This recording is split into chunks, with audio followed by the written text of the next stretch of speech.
কোরআন তেলাওয়াত করে বের হয়ে যান। কোরআন তেলাওয়াত করেন না, সূরা ইখলাস তেলাওয়াত করেন, সূরা ফালাক তেলাওয়াত করেন, সূরা নাস তেলাওয়াত করেন, এগুলো তো পারেন।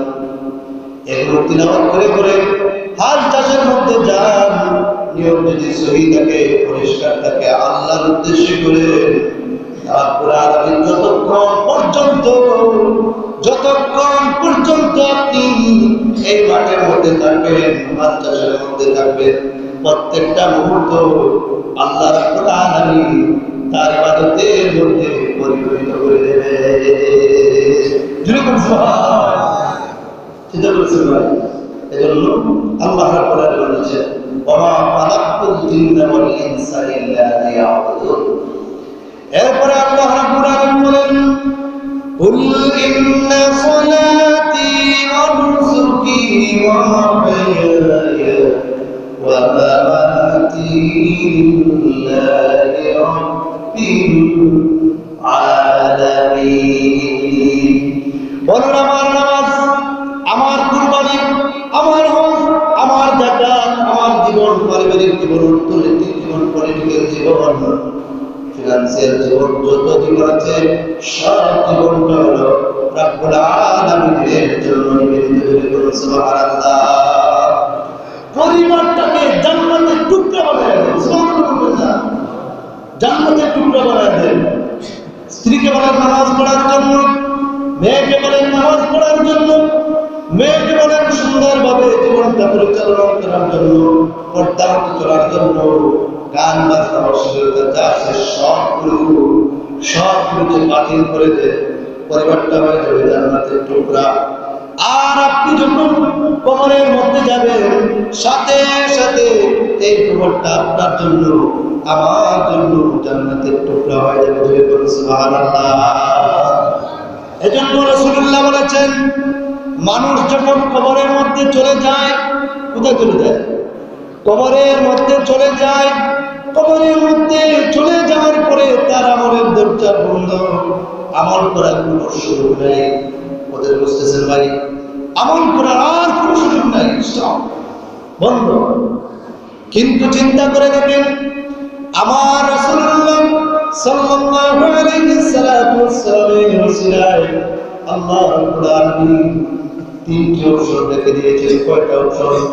তিনটা অপশন রেখে দিয়েছে। এই তিনটি কাজ যদি বান্দা দুনিয়ার মধ্যে করে যায়, কিয়ামত পর্যন্ত কবরের মধ্যে আল্লাহ রাব্বুল আলামিন নেক আমলের সওয়াবকে দিতে থাকবে। সুবহানাল্লাহ। এক নাম্বার হলো, আল্লাহর কোন বান্দা যদি তার নিজ অর্থায়নে একটা মসজিদ নির্মাণ করে যেতে পারে, একটা মসজিদ নির্মাণ করে যেতে পারে, তার নিজ অর্থায়নে এককভাবে একটা মসজিদ নির্মাণ করে যেতে পারে, আল্লাহ রাব্বুল আলামিন কিয়ামতের দিন, কিয়ামতের ময়দানে তাকে শুধু মাফ করবেন না, শুধু জান্নাত দিবেন না, তার জন্য বিশাল একটা বাড়ি জান্নাতের মধ্যে তৈরি করে দেবে। সুবহানাল্লাহ। এরপরে দুই নম্বরটা হলো, আল্লাহর কোন বান্দা যদি উপকারী কোন কিতাব লিখে যায়, উপকারী কোন কিতাব লিখে যায়, আর এই কিতাব থেকে যদি দ্বীনি ইলম অর্জন করে, তাহলে এই কিতাব দুনিয়ার মধ্যে যতদিন থাকবে, কিয়ামত পর্যন্ত কবর বাঁচানোর ভিতরে কবরের মধ্যে আল্লাহ রাব্বুল আলামিন নেকি লিখে দিতে থাকবে। এরপরে তিন নম্বরটা একবারে সহজ। তিন নম্বরটা হলো, আল্লাহর কোন বান্দা যদি তার নেক আওলাদ রেখে যায়, আর এই আওলাদটা যদি নামাজি হয়, ইবাদত গুজারিশ হয়, আলিম হয়, জ্ঞানী হয়, আল্লাহর ঘরে পাঁচ ওয়াক্ত নামাজ পড়ে, শুধু আলিম বলে যে আল্লাহ পাক রেখে দিবেন এ কথা নয়। আপনি মাদ্রাসায় পড়েন না, কোনো সমস্যা নাই, কলেজে পড়েছেন, কোনো সমস্যা নাই, ইউনিভার্সিটিতে পড়েছেন, কোনো সমস্যা নাই, মেডিকেল ইউনিভার্সিটিতে পড়েছেন, কোনো সমস্যা নাই, মেম্বার হন, এমপি হন, মন্ত্রী হন, কোনো সমস্যা নাই। আপনি যদি আল্লাহর গোলামি করেন, ইবাদত বন্দেগী করেন, তাহলে আল্লাহ রাব্বুল আলামিন আপনার পর্যন্ত নেকি দিতে থাকবে। জুড়ে বলুন সুবহানাল্লাহ। তবে স্পেশালিটি যেটা, যারা কোরআন পড়ে, যারা হাদিস পড়ে, মাদ্রাসায় পড়ে, তারা সাধারণত কোরআন হাদিস বিষয়ে অগাধ জ্ঞান বিশ্বাস করে। এজন্য এরা আল্লাহর মায়ের বান্দা। রাসূলুল্লাহ বলেছেন, আল উলামা ওয়ারাসাতুল আমবিয়া, আলিমগণ নবীগণের উত্তরাধিকারী, নবীগণের ওয়ারিস। এজন্য আলিমদের মধ্যে দেয়া হয়। সুবহানাল্লাহ বলুন না। কিন্তু আপনি নেককার হতে পারবেন, আপনি মাদ্রাসায় না পড়লেও নেককার হতে পারবেন যদি আপনি ইবাদত বন্দেগী করেন। সুবহানাল্লাহ। এজন্য যে কথা বলেছি, আপনার মনটাকে আপনি জান্নাতের টুকরা বানিয়ে দেন। আপনার ছেলে মেয়েদেরকে ইবাদতের কথা বলেন, নামাজের কথা বলেন, এরপরে আপনার ছেলে মেয়েদেরকে সুন্দরভাবে জীবনযাপন পরিচালনা করার কথা বলেন। এই ছেলেটা আপনার জন্য জান্নাতের টুকরা হয়ে যাবে। সুবহানাল্লাহ। এরপর আল্লাহ রাব্বুল আলামিন বলেন, ওয়াকাদা রাব্বুকা আল্লা তা'বুদু ইল্লা ইয়্যাহু ওয়া বিল ওয়ালিদাইনি ইহসানা। ওয়াকাদা রাব্বুকা আল্লা তা'বুদু, আল্লাহ তাআলা জোর নির্দেশ দিয়ে বলছেন, হে দুনিয়ার মানুষেরা, ইবাদত করবে একমাত্র আল্লাহ।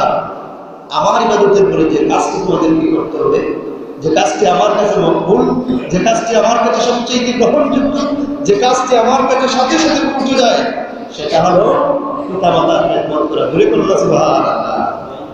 সেটা বলেছেন, ওয়াকাদা রাব্বুকা আল্লা তা'বুদু, আল্লাহর ইবাদতের পরে একমাত্র যার খেদমত করতে হবে, যাকে ভালোবাসতে হবে, যাকে মহব্বত করতে হবে, তিনি হচ্ছেন আপনার আমার কলিজার টুকরা বাবা। সুবহানাল্লাহ।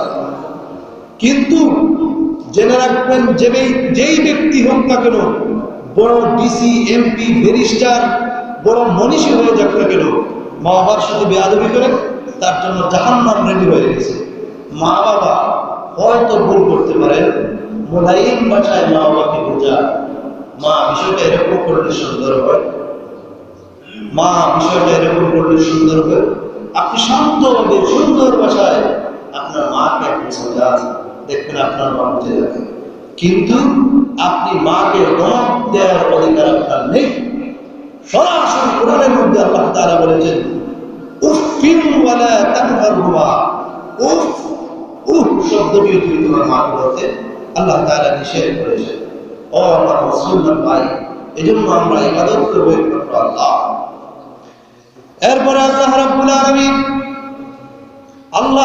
আলামিনের ইবাদতের মধ্যে সবচেয়ে বড় যে ইবাদত, সবচেয়ে বড় যে ইবাদত, সেই ইবাদতের নাম রাসুল ইবাদত, যেটা সেই ইবাদত হলো as-সালাত। সুবহানাল্লাহ। আমার রাসূল ইন্তেকালের সময় কলিজার টুকরা নাতির কথা বলেন নাই, মা বাবার কথা বলেন নাই, কোনো কিছু বলেন নাই, মায়ার উম্মতের কথা বলেন নাই। আবার নবী ইন্তেকালের সময় বলেছেন, as-সালাত as-সালাত as-সালাত।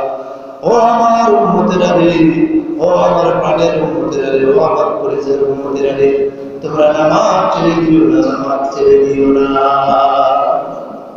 রাসূল ইবাদত, ইয়াকা না'বুদু ওয়া ইয়াকা না'বুদু শব্দের বিশ্লেষণে করা আছে, নাস্তাইনের মধ্যে কোনো জায়গা নেই। ইবাদত করবে একমাত্র আল্লাহ। আর ইবাদতের মধ্যে সবচাইতে একবারে রাসূল ইবাদত যেটা, সেটার নাম হলো নামাজ। আপনি ইবাদতের মূল ইবাদতের মাথা, মূল ইবাদত যেটা, সেটা হলো নামাজ। দেখেন, চিন্তা করেন, নামাজের মধ্যে বান্দা যত বড় রাজা হোক, যত বড় বাদশা হোক, তার পাশে যদি পানের দোকানদার, রিকশাওয়ালা দাঁড়ায় যায়, তার সাহস নাই যে বলবে তুমি পানের দোকানদার পিছনে কাতারে দাঁড়াও। একথা বলার অধিকার আছে? নাই। একথা বলার কোনো সাহস নাই। এজন্য রাসূল ইবাদত যেটা, এটা নাম হলো নামাজ। আপনি যখন নামাজের মধ্যে দাঁড়ায় গেলেন, সর্বপ্রথম আপনার অহমিকা, আপনার অহংকার, আপনার সব কিছু হাজির সাথে আপনি মিশিয়ে দিলেন। আল্লাহু আকবার। জোরে বলেন আল্লাহু আকবার। আপনি যখন নামাজের মধ্যে দাঁড়ালেন, প্রথমে আপনি আসামি, হাত এইভাবে বেঁধে দিলেন। দেখবেন আপনি যখন কোনো অপরাধী হন, কোন ক্রিমিনাল হন, তখন আপনাকে যখন পুলিশ আপনাকে ধরার পরে আপনার দুটি হাত সামনে দিকে এনে হাতের মধ্যে হাত করা লাগিয়ে দেয়, কথা বলেন ঠিক কিনা? আপনি আপনার মালিকের সামনে দাঁড়ায় গেছেন, আপনি আপনার মালিকের কাছে দাঁড়ায় গেছেন, আপনার হাতটা এইভাবে বেঁধে দিবেন।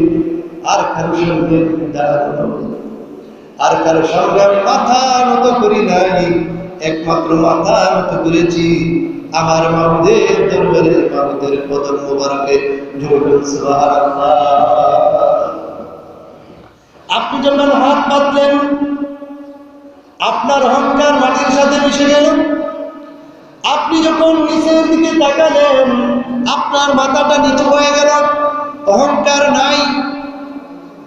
আপনি যখন সূরা পড়লেন, প্রথমে আপনি আল্লাহর প্রশংসা শুরু করে দিলেন, আলহামদুলিল্লাহি রাব্বিল আলামিন আর-রাহমানির রাহিম। মধুর সুরে কোরআন তেলাওয়াত করছেন, অন্তরের মধ্যে ইমানের লাইট জ্বলছে। আরে সূরার ফাতিহার আমি ফজিলত করেছিলাম।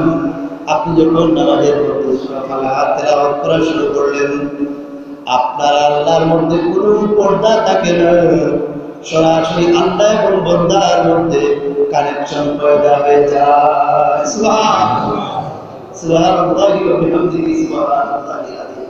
এজন্য আমরা আল্লাহর সাথে মহব্বত পয়দা করতে চাই। আমরা যদি নামাজ পড়ি, এই নামাজটা আল্লাহর জন্য পড়তে হবে। আর এই নামাজটা পড়তে মহব্বতের সাথে, আদবের সাথে। যারা নামাজের ব্যাপারে উদাসীন, নামাজের ব্যাপারে তারা করে, তাদের সম্পর্কে কোরআন কারীমের মধ্যে আল্লাহ রাব্বুল আলামিন ভয়াবহ পরিণতি করেছেন। আল্লাহ রাব্বুল আলামিন বলেন, ফাওয়াইলুল লিল মুসাল্লিন আল্লাযীনা হুম আন সালাতিহিম সাহুন। ওই সকল মুসল্লিদের জন্য দুর্ভোগ, হতাশা, দুর্দশা। ওই সকল মুসল্লিদের জন্য ভয়াবহ আযাবের অপেক্ষা করছে। যারা নামাজের ব্যাপারে উদাসীন, এই কথার অনুবাদ করে বিশেষ বিশ্লেষণ এটা করা। নামাজের মধ্যে উদাসীন বলতে এই জিনিস বোঝানো হয়েছে যে নামাজ, ধরেন জোহরের নামাজ আসর রক্তে করে, আসরের নামাজ মাগরিবের করে, বিনা কারণে হাঁটাহাঁটি করে, আলাপ আলোচনা করে, বেকার গল্প গুজব করে, কিন্তু টাইম মতো নামাজ আদায় করে না, এদেরকে বলা হচ্ছে যে এই নামাজের ব্যাপারে উদাসীন। আবার নামাজের মধ্যে আছে তারা হলো শুরু করে দেয়, কেমনি মসজিদ থেকে বের হয়ে যাবে, এটা হলো নামাজের ব্যাপারে উদাসীন। সুতরাং এসব করা যাবে না। এজন্য আমরা যা ইবাদত করবো একমাত্র আল্লাহর জন্য ইবাদত করবো, আল্লাহর গোলামি, আল্লাহ পাককে খুশি করার জন্য। যাই করি না কেন, সামান্যতম খতম যদি আমরা করি, আল্লাহকে খুশি করার জন্য করবো। নামাজ পড়ি না কেন, আল্লাহকে খুশি করার জন্য করবো। ইবাদত যদি করি না কেন, আল্লাহকে খুশি করার জন্য করবো। এজন্য আল্লাহ রাব্বুল ইজ্জত ওয়াল জালাল আমাদের সকলকে আল্লাহর উদ্দেশ্যে নেক আমল করার তৌফিক দান করুন। একটা জবান বন্ধ করবেন না, সকলে উচ্চ আওয়াজে বলে আল্লাহুম্মা আমিন। আল্লাহ রাব্বুল আলামিন আমাদের সকলকে 5 ওয়াক্ত নামাজ আদায় করার, জামাতের সাথে আদায় করার তৌফিক দান করুন। সকলে বলি আল্লাহুম্মা আমিন। বিনা কারণে যেন আল্লাহর ইবাদত থেকে আমরা মাহরুম না হই। সকলে বলি আল্লাহুম্মা আমিন। ওয়া আখিরু দাওয়ানা আনিল হামদুলিল্লাহ।